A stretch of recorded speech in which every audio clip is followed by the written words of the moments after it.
નમસ્કાર દર્શક મિત્રો, ગુજરાત સત્યવાર્તા ન્યૂઝમાં તમારું હાર્દિક સ્વાગત છે। હું છું મંજરી શેરબાનો। આજે તપના 421માં દિવસે સવાની હેરિટેજ દ્વારા 10 લીબરોને કામે લગાડવામાં આવ્યા છે। માંડવી નીચે મજબૂત પથ્થરોને એક બાજુ સાઈડ ઉપર ઢગલો મારવામાં આવે છે અને જે પથ્થર હટાવવાને કારણે ખાડા પડેલા એને પૂરવાનું કામ ચાલી રહ્યું છે। જે લગાતાર આપણે કહેતા હતા કે આ ખાડાઓ ચોમાસામાં માંડવીને નુકસાન કરશે, એ વાત હવે એ લોકોને ધ્યાનમાં આવી છે અને કામ કરી રહ્યા છે। પરંતુ મહત્વની વાત એ છે કે આ ફક્ત અને ફક્ત સમય પસાર થઈ રહ્યો છે।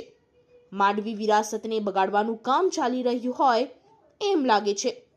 જલજરી પિલ્ટર છે તેનું કામ આજ દિન સુધી ચાલુ થયું નથી, જે દુઃખની વાત છે।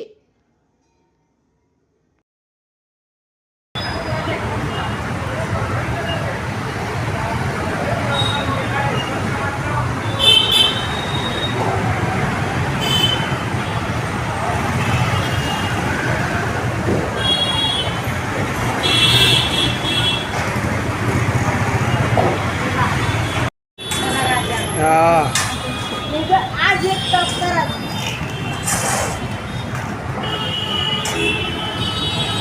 चालू કર્યું ખરું હો તમે તબ તમારું ફાયદો કરો કોણ ભગવાન છે આપણા ઠાકોરજી છે મેં આવું છું ને મંદિરે લાલજી મહારાજ આવ્યા હતા ને વડોદરા વરસાદવાળા પુષ્પેન્દ્ર પ્રસાદ